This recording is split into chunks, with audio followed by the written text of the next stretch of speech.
शुरू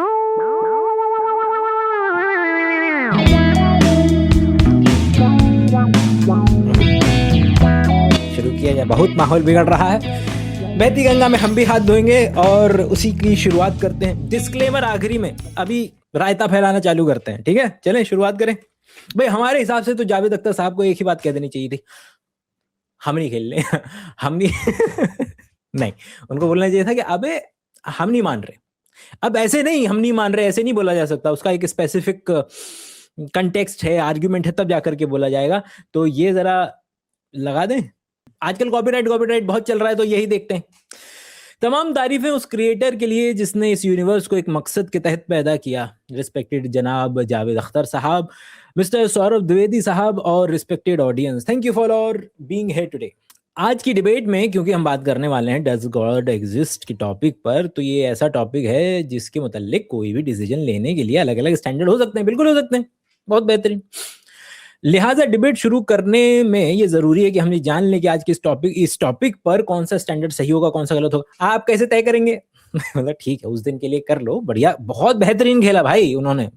I am so happy के average level of debate is increasing, और इस तरीके से इंक्रीजिंग कि लोग उसके लिए व्यूज इतने आ रहे हैं, लोग देख रहे हैं, बातचीत कर रहे हैं, भले से उसका सीखने के लिए नहीं, खाली अपनी अपनी कबीले और अपनी अपनी पार्टीज को सपोर्ट करने के लिए, बट जो भी है 5000 साल से चल रही है डिबेट, एटलीस्ट गॉड के एग्जिस्टेंस की, है ना। सबसे पहला स्टैंडर्ड जिसे मैं समझता हूं कि हमारे रिस्पेक्टेड जनाब जावेद अख्तर साहब बड़ी तेजी के साथ उसकी तरफ लपकेंगे, वो है साइंस। जबकि साइंस दर हकीकत खुदा के एग्जिस्टेंस को डायरेक्टली साबित करने या उसके एग्जिस्टेंस को डिनाई करने का स्टैंडर्ड नहीं बन सकता। और उसकी वजह क्या है? मैं नहीं कह रहा हूं, ये कह रहे हैं साइंस के expert. National academy of science कहती है कि science does not have the processes to prove और disprove the existence of God. भाई यहां पर एकदम से ऐसे हाथ उठा करके जावेद अख्तर साहब को कहता है हम नहीं मान रहे, हम नहीं खेल रहे, हम मान ही नहीं रहे। अब देखो ऐसे नहीं भाई, आर्ग्यूमेंट के तहत एक मेंटल कहानी बताता हूं, उससे हो सकता है मेंटल इमेज बढ़िया बने। एक particular national academy of science को जरा इमेजिन कीजिए, और वहां पर लोग आते हैं, बार बार दरवाजा खटखटाते हैं, बोलते हैं कि सर आप तो साइंस वाले हैं, जरा गॉड को प्रूव कर दीजिए। फिर शाम होती है, फिर कोई आता है, दरवाजा खटखटाता है, सर आप तो साइंस वाले हैं, गॉड को डिसप्रूव कर दीजिए। करते करते करते करते वो लोग इतना उकता गए कि बोले कि भैया देखो ऐसा है कि हम एक ये पेपर रिलीज कर रहे हैं, अगर उन्होंने ये पेपर रिलीज किया है तो ये पेपर रिलीज कर रहे हैं, इसमें हम लिख रहे हैं कि science does not have the processes to prove और disprove the existence of God. तो क्या इसका मतलब है कि साइंस के लोग या साइंस की थिंकिंग या साइंस का जो भी साइंस की अभी जो जनरल पब्लिक में जो परिभाषा है उसको इवोक करना ही बंद कर दिया जाए? नहीं, एक कदम आगे बढ़ेंगे भाई कि भैया हमारे पास और बेहतरीन काम है करने के लिए, वो सारी चीजें बनानी जिससे तुम ये पर्टिकुलर डिबेट को लाइव टेलीकास्ट करने वाले हो, वो सारी चीजें भी तो बनानी है हमें। अगर पूरे दिन 5000 साल से लोग इस क्वेश्चन के आंसर में लगे पड़े, कुछ हुआ फायदा? ज्यादा नहीं हुआ ना। तो अभी भी अब ज्यादा बेहतर हमारे लिए वो है कि उन चीजों पर ध्यान दे लें कि जिनसे असल में कुछ फायदा हो रहा है। बट खैर डज नॉट मैटर, आ जाते बोले कि ठीक है, ये बात मान ली तुम्हारी कि साइंस के पास वो पर्टिकुलर प्रोसेसेस नहीं है जो कि गॉड के एग्जिस्टेंस होने या न होने के ऊपर किसी भी तरीके से उसको प्रूव या उसको डिसप्रूव करे। लेकिन अगर कोई व्यक्ति विशेष आता है और वो बोलता है कि मैं प्रूव कर रहा हूं, ये लो, वो किसी गैजेट से करे, वो दलील से करे, वो लॉजिक से करे, वो जादू से करे, वो किसी भी चीज से करे, लेकिन अब हम आ सकते हैं, ला उसको ठोक पीट बजा करके देख लेंगे, हम पहला कदम नहीं उठा रहे। लेकिन कल को कोई व्यक्ति सामने से आता है इस तरीके का क्लेम लेकर के, तो उसमें चाहे वो व्यक्ति ये बोले कि हम लाओ मैंने जी डिसप्रूव कर दिया, बोले आ जाओ, कैसे किया, ठोक बजा के देख लेते हैं उनकी बातों को। अच्छा हमने प्रूव कर दिया जी गॉड एग्जिस्ट करता है, बोला आ जाओ। तो ये याद रहे कि कल को गलियों में अगर डिस्कशन चल पाए, तो गलियों में अगर डिस्कशन चलेगा तो मजा ही आ जाएगा इस तरीके की चीजों पे। बट खैर नहीं चल रहा है, बाहर तो लिंचिंग हो रही है, सॉरी वापस आते हैं। अगर कल को इस तरीके की दलील मार्केट में चल रही है और लोग अगर ये कहने लग जाएंगे नहीं साइंस इवोक नहीं होगा यहाँ पे, बोले भाई नहीं, उस दिन नहीं हुआ जिस दिन जावेद अख्तर मुफ्ती साहब कर रहे थे, लेकिन इसका मतलब ये नहीं है कि साइंस इवोक नहीं हुआ। साइंस इवोक होगा, इस तरीके से इवोक होगा, मतलब साइंस के ऊपर, शब्द के ऊपर भी डिस्कशन किया जा सकता है, करेंगे, लेकिन याद रहे कि इससे लेना देना नहीं है कि साइंस प्रूव करेगा या डिसप्रूव करेगा। लेकिन कल को कोई व्यक्ति सामने से आता है, बोलता है ये कि मैंने प्रूव कर दिया या मैंने डिसप्रूव कर दिया, बोला लाओ दिखाओ कैसे किया, ठीक है, ओके आगे बढ़े। इसका जवाब वो भी देते हैं, मतलब मुफ्ती साहब भी देते हैं, साइंस नहीं। क्यों?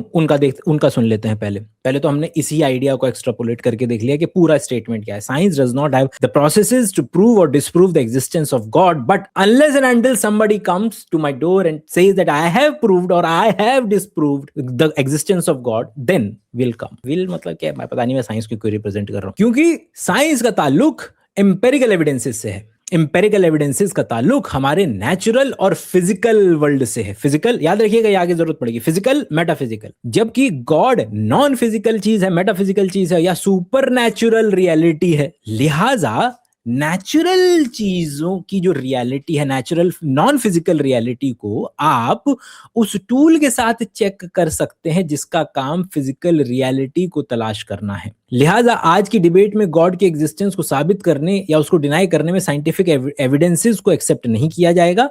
दूसरा स्टैंडर्ड हो, वैसे तो करा ही नहीं ना, प्रूव और डिस्प्रूव तो जब करा ही नहीं तो फिर क्या फायदा। हम तो साइंस तो है ही इस बेसिस पे ना कि कोई सामने वाला अगर कर रहा है, कोई बंदा खुद से खेल रहा है, कूद रहा है, जाग रहा है और उसने कोई particular statement end of the day दिया, तब भी वो स्क्रूटनाइज किया जाएगा, तब भी उसको क्रिटिकली सोचा जाएगा, बरता जाएगा। और अगर कोई और व्यक्ति दे रहा है तब भी बरता जाएगा। तो नेशनल एकेडमी ऑफ साइंस वालों ने यही बोल दिया, हम नहीं कर रहे हैं अभी। तुमको अगर लगता है कि पर्चा लगा, अगर लगे कल को तुमको लगे तुमने प्रूव या डिस्प्रूव कर दिया तो आ जाना, हम उसके ऊपर क्रिटिकल एनालिसिस करके दे सकते हैं। और वही चल रहा है पिछले 5000 सालों से। दूसरा स्टैंडर्ड हो सकता है रेवलेशन की। रेवलेशन की हमको जो आमद हुई है जी, आमद हुई है क्या, देखिए जो पढ़ना नहीं जानता था उस पर आमद हो गई है, ऐसा कैसे हो जाएगा? तो इसको भी एक्सेप्ट नहीं किया जाएगा कि कर सकते हैं कि गॉड एग्जिस्ट करता है कि नहीं, लेकिन ये स्टैंडर्ड आज इररिलेवेंट है क्योंकि उनके लिए रेवलेशन जो है मेरे नजदीक सोर्स ऑफ नॉलेज है मुफ्ती जी की तरफ, लेकिन वैलिड सोर्स ऑफ नॉलेज है, लेकिन हमारे जावेद अख्तर साहब के नजदीक ये वैलिड सोर्स ऑफ नॉलेज नहीं है। लिहाजा आज की डिबेट में एक भी एविडेंसेस मजहबी स्क्रिप्चर से मैं नहीं दूंगा ताकि जावेद अख्तर साहब के लिए वो अनएक्सेप्टेबल न हो। और ये तारीफ है, मतलब लिटरली तारीफ। तो मतलब डिबेट का स्तर बढ़ाया है, अगली बार से डिबेटें होंगी तो मतलब आगे के लेवल पे जाएंगी डिबेट्स, ऐसे रैंडम नहीं होंगी, विच इज ग्रेट। ओके, तीसरा जो मेयार हो सकता है दैट इज ऑब्जर्वेशन। पता नहीं उन दोनों ने ऑब्जर्वेशन को तीसरा क्यों बोला, जबकि वो साइंस वाले में फिट हो ही जाएगा। मतलब क्या बचा, मतलब दो ही थे ना, कि पहला कि तुम साइंस से मत खेलना, हम किताब से नहीं खेलेंगे, आज वो लॉजिक से खेल लेते। ये बोलना चाह रहे थे, पता नहीं उन्होंने, ठीक है। क्या है कि जब व्यक्ति बैठ करके एक एक लाइन को स्क्रूटनाइज या क्रिटिकली एनालाइज करेगा तो वो अलग चीज है ना। मेरे पास समय था बैठ करके सोचने का, वहां पर उनको वो कई सारी चीजें फ्लो में बोलने पड़ती हैं। तो तीसरा मयार हो सकता है ऑब्जर्वेशन, कि भाई कोई हमें कहे कि हमें खुदा दिखाओ कि ये खुदा है, खुदा के एग्जिस्टेंस का एम्पेरिकल एविडेंसेस दो। तो वही पहली वाली बात है। तो दो ही बातें हैं कि हम किताब नहीं यूज करेंगे, तुम साइंस मत यूज करना, आ जाओ मार्केट के अंदर में। तो ये है दर हकीकत गलत टूल का इस्तेमाल करना। और याद रहे कि चाहे साइंस वाले हों, चाहे रेवलेशन हो, चाहे साइंस, बेसिक आइडिया अभी भी नहीं बदल रहा है। द बेसिक आइडिया वाज कि भाई लाओ, जो भी व्यक्ति बोल रहा है, चाहे रेवलेशन हुआ है, आ जाओ हम कर लेते हैं कुछ इसमें जांच पड़ताल। कोई व्यक्ति बोल रहा है कि लाओ मैंने प्रूव कर दिया है साइंस से, बोले आ जाओ हम कर लेते हैं जांच पड़ताल। The idea is what is learning को अगर आप देखो तो इट इज, पहले भाई 1 घंटे का लेक्चर नहीं देना चाहता मैं, वापिस आते हैं। तो ऐसा ही है कि जावेद अख्तर साहब मुझसे ये मुतालबा करें कि मुफ्ती साहब आप मेटल डिटेक्टर के जरिए जरा प्लास्टिक को डिटेक्ट करके दिखाएं कि अब प्लास्टिक डिटेक्ट नहीं हो पा रही है तो लिहाजा plastic does not exist. No, याद रहे, देखो एग्रीड, लेकिन प्लास्टिक एग्जिस्ट कर रही है। मतलब ये टिपिकल वही हो जाएगा कि बर्डन ऑफ प्रूफ वाला मामला, लेकिन ठीक है इसको बोल देते हैं कि भाई अब आप तो कह रहे हैं ना कि प्लास्टिक है। अब वो जिस भी तरीके से आप बोलना चाहें, वो साइंस से बोलना चाहो, रेवलेशन से बोलना चाहो, इधर से बोलना चाहो, उधर से बोलना चाहो, अपन उठा लेंगे। मेरा असल में आज का आर्ग्यूमेंट ये नहीं था। मेरा असल में आज का आर्ग्यूमेंट था ये, पहले मैं कह दूं कि मुफ्ती साहब क्या कहना चाह रहे थे शायद, कि भाई ये दुनिया 2 चीजें हैं, फिजिकल है, मेटाफिजिकल है, फिजिकल है, नॉन फिजिकल है। तुम जो चीज नॉन फिजिकल है उसको ये फिजिकल वालों से तुम किस तरीके से जज करके या ठोक बजा करके बता सकते हो? जो नॉन फिजिकल है उसको फिजिकल वाली चीजों से क्यों करोगे तुम? तो यहां पर वो एनालॉजी भी दे रहे हैं इस बात को एम्फेसाइज करने के लिए कि देखो मेटल फिजिकल, नॉन फिजिकल या मेटाफिजिकल प्लास्टिक। तुम मेटल, जो चीज मेटल डिटेक्ट करती है, जो चीज दुनिया में फिजिकलिटी को जज करती है, उससे तुम मेटाफिजिकल कैसे कर सकते हो? अगर यही बात है तो अगर आप ध्यान से देखें इस शरीर के पास, तो शरीर के पास है क्या? ये दिल, मांसपेशियां, हड्डी, ब्रेन।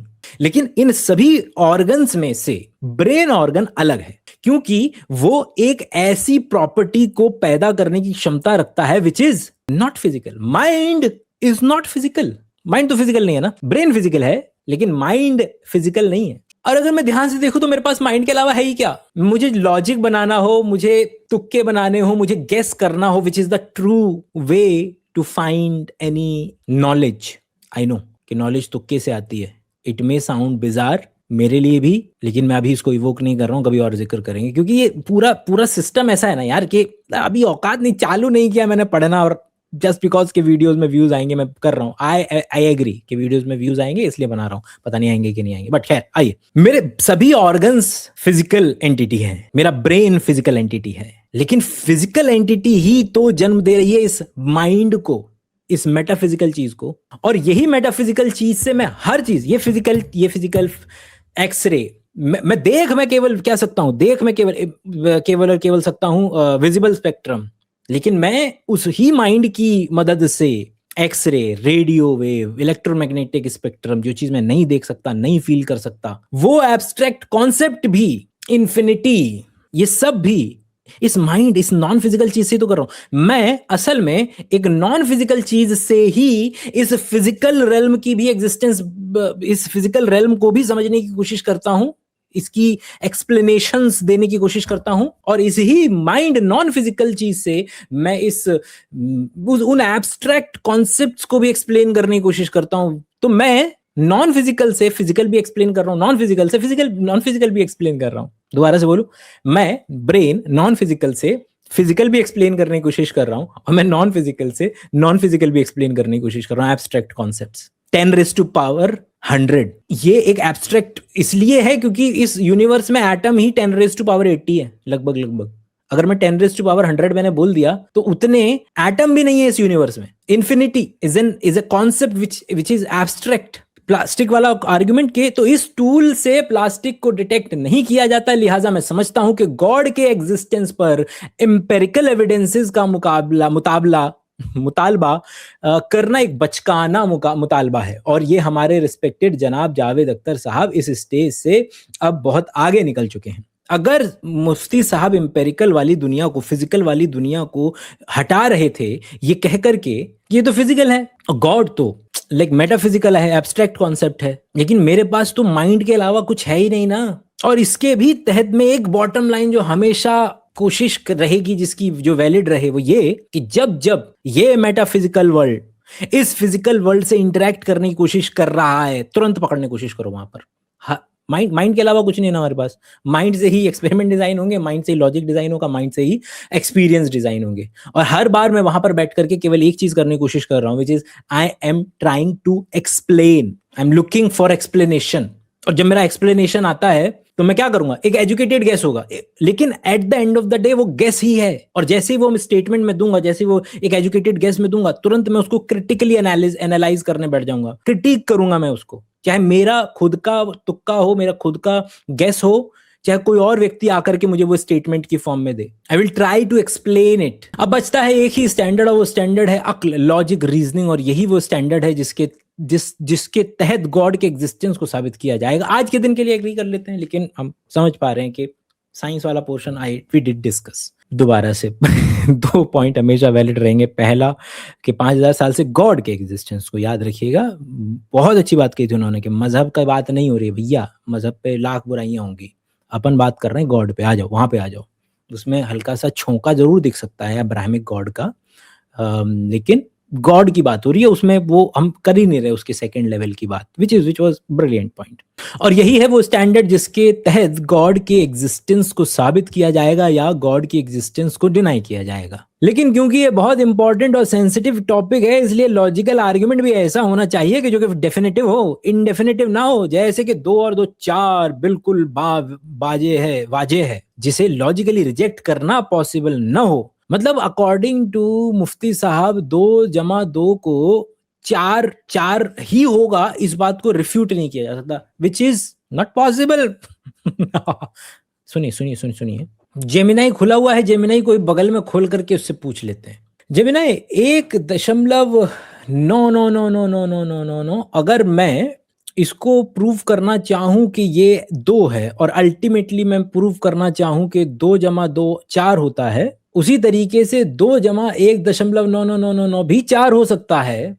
तो जरा इसको जरा प्रूव करके दिखाएं और बताएं कि क्या मैथमेटिक्स साइंटिफिक कम्युनिटी के अंदर में ये बात एक्सेप्टेबल है कि नहीं है, वो भी अच्छे से बताएं। किसने इस बात को सबसे पहले प्रूव किया था और किन लोगों ने अलग अलग तरीके से इसको आज तक प्रूव किया है, वो भी बताएं। देखिए उनको ये लग सकता है, उन्होंने मुफ्ती साहब ने कहा कि देखो ऐसा होना चाहिए आर्गुमेंट कि 2 + 2 = 4 हो, वैसे किसी को संदेह ना रह जाए। इसका मतलब है कि वो शायद कहीं ना कहीं 2 + 2 = 4 को गोल्ड स्टैंडर्ड मान रहे हैं, मतलब कि ऐसा लॉजिकल स्टेटमेंट कि जिसको रिफ्यूट ही नहीं किया जा सकता। मगर ये स्टेटमेंट ही खुद ब खुद मैथमेटिक्स की दुनिया में साइंस के लिहाज से विदाउट एनी ट्रिक रिफ्यूटेबल है। दिखाते हैं, देखते हैं। तो प्रूफ 1.999 इज इक्वल टू 2। जिस तरीके से 2/4 का रिप्रेजेंटेशन 0.5 हो सकता है, या 3/6 का रिप्रेजेंटेशन 0.5 हो सकता है, ये दोनों सेम चीजें, उसी ही तरीके से 1.99999 infinitum is not less than 2, it is 2। देखें भाई कि दोनों side x is equal to 1.999 infinitum, दोनों तरफ 10 से मल्टीप्लाई करें तो मेरे पास आ जाएगा 10x इज इक्वल टू 19.999। ठीक है, अब पहली इक्वेशन में से दूसरी में सब्सट्रैक्ट कर दो, पहली इक्वेशन को दूसरी में से सब्सट्रैक्ट कर दो, तो क्या पता चलेगा मेरे को कि x की वैल्यू 2 आ जाएगी। मैंने x शुरू किया था 1.9999 से, ये मैंने यहां से शुरुआत की थी, और मैंने एंड किया है x इज इक्वल टू 2 पर। और ये कोई ट्रिक नहीं है, ये कोई छलावा नहीं है, इट इज एक्सेप्टेड। तो अगर हम इतना फिलॉसफी में अंदर घुस ही रहे हैं खेलने के लिए, तो ये बात भी देखें आप कि अगर कोई व्यक्ति कह रहा है कि बात ऐसी हो, और एक बार नहीं, उन्होंने 2 बार इस बात को ठोक बजा करके बोला कि 2 बार के भाई ऐसी बात बोलनी है कि 2 + 2 = 4 हो। लेकिन जो स्टेटमेंट 2 + 2 = 4 है, वो स्टेटमेंट ही अपने आप में एवरी टाइम ट्रू नहीं है। तो आई डोंट, कितने मिनट मैंने बकैती करी। ठीक है, तो अच्छा डिस्क्लेमर, मैं इस फील्ड का एक्सपर्ट नहीं हूं, for the matter of fact किसी भी फील्ड का एक्सपर्ट नहीं हूं। दूसरा, ये वीडियो के व्यूज बहुत जा रहे थे इसलिए मैं बना रहा हूं। बैठेंगे अगर कभी वाकई में, तो शायद ये 3 से 4 घंटे का लेक्चर बनेगा, जिसमें वो एक एक स्टेटमेंट को आगे बढ़ाया जा सकता है, और शायद that lecture can act as one video to understand each and every different concept, most of the different concepts that may exist. ये भी इंटरनेट पे किसी मामूली बकैती की तरह आप इसे बस देखिएगा, आनंद लीजिएगा, भूल जाइएगा, क्योंकि मैं चाहता तो इसको तमीज से ब्लैक बोर्ड पर भी पढ़ा सकता था। ये असल साझा कर रहा हूँ मैं, ये this is my the real truth. कि पहले मुझे ख्याल आया कि बैठ करके एक एक स्टेटमेंट को लेता हूँ, फिर मुझे लगा ये तो 4 से 5 घंटे का बन जाएगा, इतना वो नहीं है, 50 चीजें करनी रह सकती हैं। इंटरनेट पे अगर मैं जा रहा हूँ, किसी क्लास को पढ़ा नहीं रहा हूँ, तो इन लोगों को आनंद चाहिए, मजा चाहिए। तुम कमेंट पढ़ लो भाई, तुम कमेंट पढ़वाऊं तुम्हें मैं, क्योंकि लोगों को सीखने वाला पोर्शन नहीं चाहिए। लोगों को मेरा आइदर तो मुझे मेरा रिएक्शन चाहिए, या तो लोगों को मेरा रिएक्शन चाहिए, क्योंकि रिएक्शन ही मांग रहे, वो नहीं मांग रहे, वो मांग ही नहीं रहे थे। ये जैसे है लोगों ने मतलब क्यों गालियां वालियां दे दे करके, पता नहीं लोगों ने पता नहीं क्या क्या कर रखा है, क्या क्या बोल रखा है कि भैया ऐसा क्यों, कैन यू डू द मुफ्ती साहब ये और ये जावेद अख्तर साहब वाली डिबेट जो है, और डिबेट इज बुलशिट, मुफ्ती is trying to prove his faith. अरे बहुत जरूरी रहेगा इसके लिए ना कि त्यागना पड़ेगा, सीकर बनना पड़ेगा, प्री कंसीव्ड नोशन छोड़ने पड़ेंगे हमको। मुश्किल है, नामुमकिन नहीं है। और बस ये याद रखिए कि 5000 साल से अगर कोई पर्टिकुलर डिबेट चल रही है, ये निकोलस नसीम तालिब का था कि कंपनी में जब इन्वेस्ट करते हैं तो उसके कई सारे तरीके हो सकते हैं। एक तरीका ये है कि आप देखें कि कितने साल से चल रही है, तो संभावना ज़्यादा रहती है कि आगे भी उतने साल चल सकती है। उसी तरीके से अगर ये पर्टिकुलर दलील या डिस्कशन, भाई हमारी क्या होगा, तुम जानते हो ना दुनिया में कितने बड़े साइंटिस्ट हैं और कितने बड़े फिलोसोफर्स हैं, असल फिलोसोफर्स।